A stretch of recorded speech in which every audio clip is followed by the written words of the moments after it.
Hai, perkenalkan saya Kim. Saya akan bercerita tentang horor. Buat kalian yang suka horor, kalian bisa duduk santai dan stay di channel ini.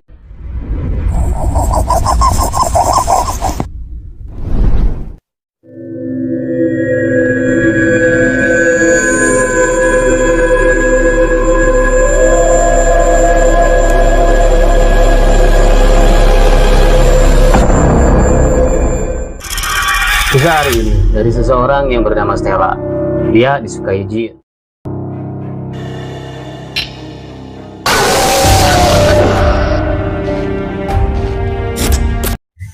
Dari sejak kecil, keluarga Stella memang tidak percaya dengan hal-hal gaib. Bahkan, sudah sangat jelas, di daerahnya beberapa kali terjadi kesurupan. Namun entah kenapa, ayah dan ibunya begitu skeptis, terutama ayahnya. Ya, ayah Stella berasal dari ibu kota. Dia seseorang yang berterprovokasi. Cara berpikirnya selalu dikaitkan dengan logika. Stella begitu cantik sehingga banyak yang menyukainya. Mungkin karena ayahnya keturunan Belanda, makanya dia punya hidung mancung dengan bentuk yang indah dan wajah dengan dagu yang lancip. Kulit wajah Stella begitu mulus dan dia memiliki mata yang bersinar, sehingga saat dia tersenyum, dia terlihat begitu memukau. Laki-laki mana yang tidak terpesona? Gitulah. Bahkan ketika dia kelas 2 SD, ada seseorang cowok yang mengajaknya pacaran. Konyol memang. Tapi saat itu dia tidak tahu apa itu pacaran. Entahlah cowok itu tahu dari mana ya. Oke, dia adalah Stella. Mulai dari kelas 2 SD, sudah ada yang mengajaknya pacaran. Konyol memang. Dia anak yang ceria dan selalu menolong. Kemungkinan karena itu dia banyak fans. Mungkin. Beranjak dari kelas 5, dia dekat dengan salah satu cowok di kelasnya. Dia baik banget juga sama Stella, dan mereka selalu saling tolong-menolong satu sama lain. Sampai masuk di SMP kelas 2, dia ngajakin Stella pacaran. Stella mau sama dia, mau banget, tapi entah kenapa dia malah jadi seolah menjauh sama cowok itu. Dia seakan gak mau pacaran sama cowok itu. Apa yang dia rasakan berbeda dengan apa yang dia lakukannya terhadap cowok itu. Alhasil mereka menjadi berjarak, nggak kayak dulu lagi. Stella pun bersedih. Dia mau sama cowok itu, tapi dia tidak bisa. Robby nama cowok itu. Dia jadi teman terbaik Stella dari dia kelas 5 SD hingga dia kelas 2 SMP. Kelas 3 SMP, dia berusaha buat dekat lagi dengan Stella. Stella pun baik-baik saja, oke-oke saja. Lalu mereka seperti sedia kala berteman baik, dekat, dan saling tolong-menolong lagi seperti dulu. Waktu mereka berdua berjarak, jujur saja Stella sering mimpi maaf sama Robby ya, sering banget, sampai Stella ingat detailnya. Apa mungkin dia rindu atau Stella mau banget sama Robby? Tapi ada juga beberapa kali dia bermimpi dengan cowok-cowok lain yang enggak dia kenal. Mungkin ini pertanda dia udah balik kalau kata agamanya gitu. Walau dia tahu yang sebenarnya balik dalam agamanya itu saat cewek menstruasi. Tapi dia nggak tahu itu apa.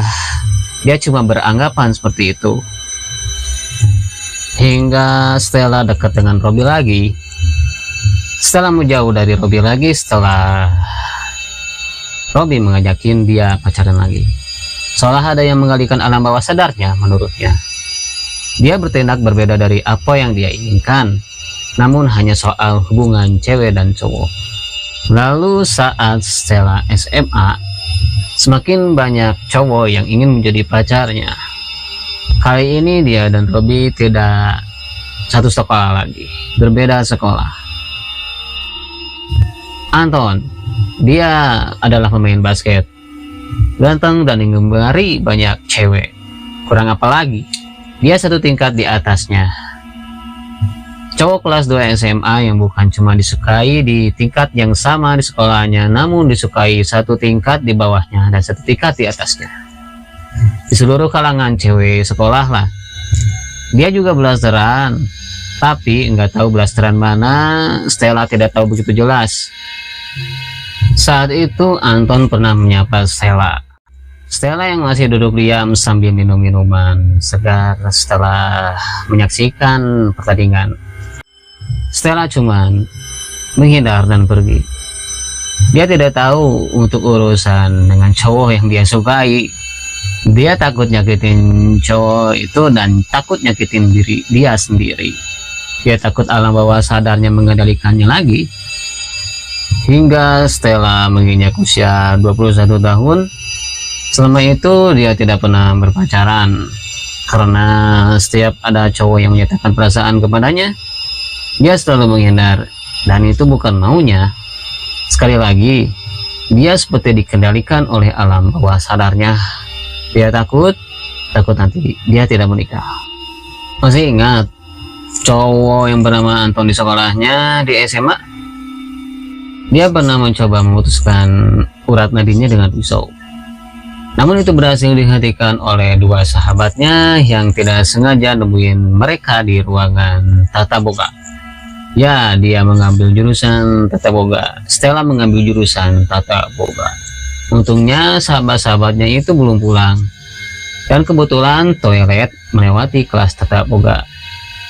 Tentu saja Anton melakukan perbuatan itu untuk membuktikan cintanya kepada Stella untuk menjadi pacarnya. Ironis, Stella yang mau dengan cowok itu malah menolaknya dan memaksanya untuk membuktikan perasaannya padanya. Itu menjadi terakhir kalinya dia berteman dengan cowok. Hingga sekarang di usia 21 tahun, dia hanya menerima teman cewek. Seumur hidup, mulai dari kelas 3 SMP, dia selalu bermimpi dengan cowok. Dan itu cukup sering. Mungkin itu 3-4 kali dalam seminggu.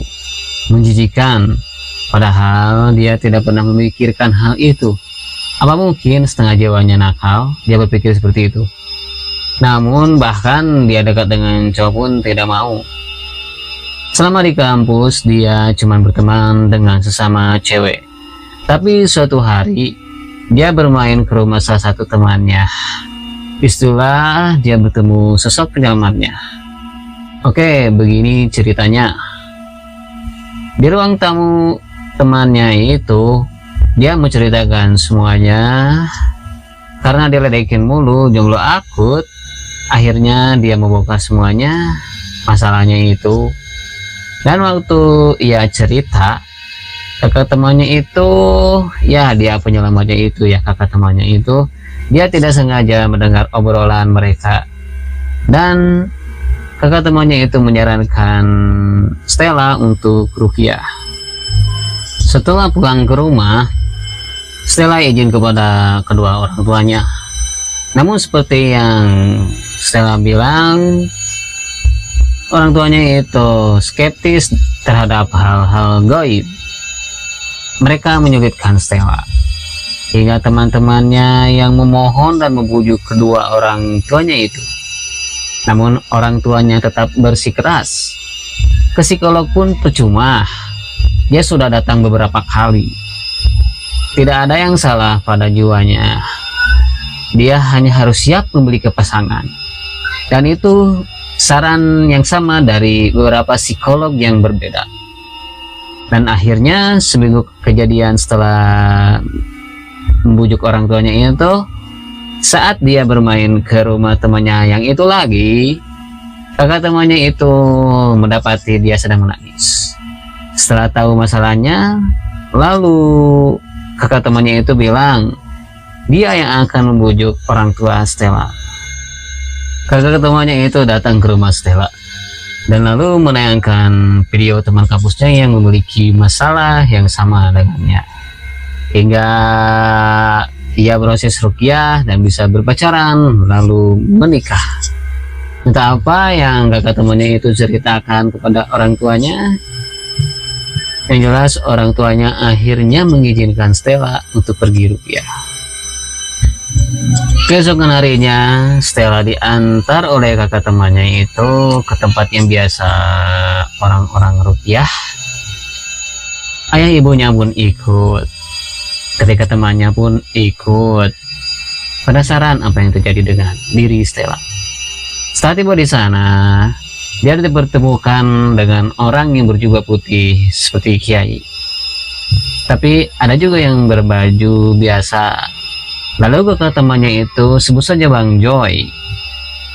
Bang Joy berbincang sedikit dengan Pak Kiai itu, lalu menyuruhnya untuk ke satu ruangan. Dia diberikan air minum, lalu dua dari mereka seperti membaca ayat Al-Quran. Tiba-tiba saja dia merasa panas di tubuhnya dan rasanya tertekan sekali, gelisah, dan tiba-tiba saja dia ikut berteriak. Setelah itu yang dia tahu kepalanya sedang berbaring di atas paha ibunya. Ibunya sedang menangis dan terlihat di mata sang ayahnya khawatir kepadanya.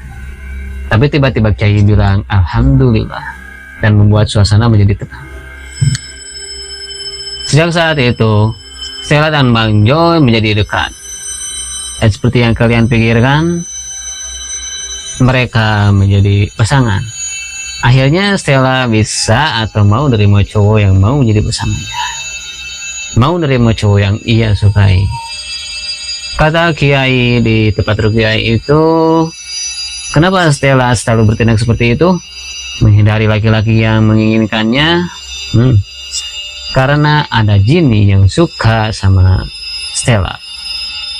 Sesosok jin cowok yang tidak bagus bentuknya mengikat jiwanya atau alam bawah sadarnya supaya hanya dia yang pantas untuk memiliki Stella. Sekarang jin itu sudah tidak ada lagi di sekitar Stella, bahkan untuk dekat dengan Stella lagi jin itu tidak bisa. Entah apa yang terjadi kepada sesosok jin itu setelah dibaca-bacakan doa-doa oleh Kiai tempat rupiah. Terima kasih sudah menonton sampai selesai. Mohon maaf jika ada kesalahan dan kekurangan. Jangan lupa like dan subscribe dan share. Sampai jumpa.